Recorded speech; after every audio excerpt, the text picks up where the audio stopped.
అందరికీ నమస్కారం. వేసవి అంటే పచ్చళ్ళు, పచ్చళ్ళు అంటేనే వేసవి. సో ఈరోజు మన రెసిపీ మామిడి తురుము పచ్చడి. చాలా సింపుల్ రెసిపీ అండి, ఎవరైనా పెట్టేయచ్చు. నేను 3 మామిడికాయలు తీసుకున్నాను, మీడియం సైజు.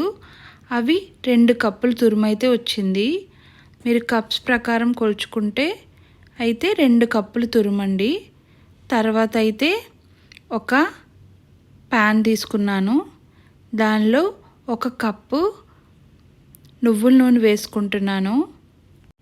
నువ్వుల నూనె కొంచెం వేడెక్కాక దానిలో 5 పచ్చిమిరపకాయలను చిన్న చిన్న ముక్కలు చేసుకుని వేసుకున్నాను. తర్వాత ఒక 5 రొబ్బల కరివేపాకు వేసుకున్నానండి. సరే కదా, నువ్వుల నూనె కదా, బాగా నొరగొచ్చేస్తుంది. అప్పుడు మనం ఒక గరిటె తీసుకుని కంటిన్యూస్గా కలుపుకుంటే ఆ నొరగ అయితే పోయి నార్మల్గా వస్తుందండి. మీరు నూనె వేడెక్కాక స్టవ్ ఆఫ్ చేసుకుని మాత్రమే ఈ పచ్చిమిరపకాయలు కరివేపాకు వేసుకోండి.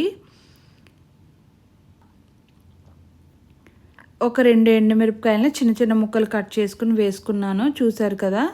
తర్వాత అయితే 1/2 టీ స్పూన్ ఇంగు వేసుకుంటున్నానండి. తర్వాత 1/2 కప్ కారం వేసుకుంటున్నాను. మంచి కారం యూజ్ చేయండి, మంచి కారం యూజ్ చేస్తేనే పచ్చడి కూడా మంచిగా వస్తుంది. తర్వాత 1 టీ స్పూన్ పసుపు వేసుకున్నాను. తర్వాత 4 టేబుల్ స్పూన్ల ఉప్పు వేసుకుంటున్నాను. ఈ ఉప్పునైతే లాస్ట్లో ఒకసారి చూసి అడ్జస్ట్ చేసుకోండి. దోరగా వేయించిన ఆవాలు, మెంతుల్ని పొడి చేసి దీనిలో యూజ్ చేస్తున్నాను. 2 టేబుల్ స్పూన్ల ఆవపిండి, 1.5 టేబుల్ స్పూన్ల మెంతిపిండి వేసుకున్నాను. 1/2 టీ స్పూన్ జీలకర్ర పొడి వేసుకున్నాను. ఫస్ట్ అయితే ఇవన్నీ బాగా కలిసేలా కలుపుకుంటున్నానండి. చూసారు కదా, వీడియోలో చూపించిన విధంగా ఆ ఉప్పు, కారం, జీలకర్ర పొడి, మెంతిపిండి, ఆవపిండి అన్నీ కలిసేలా బాగా కలపండి, అసలు ఉండలు అనేవే లేకుండా.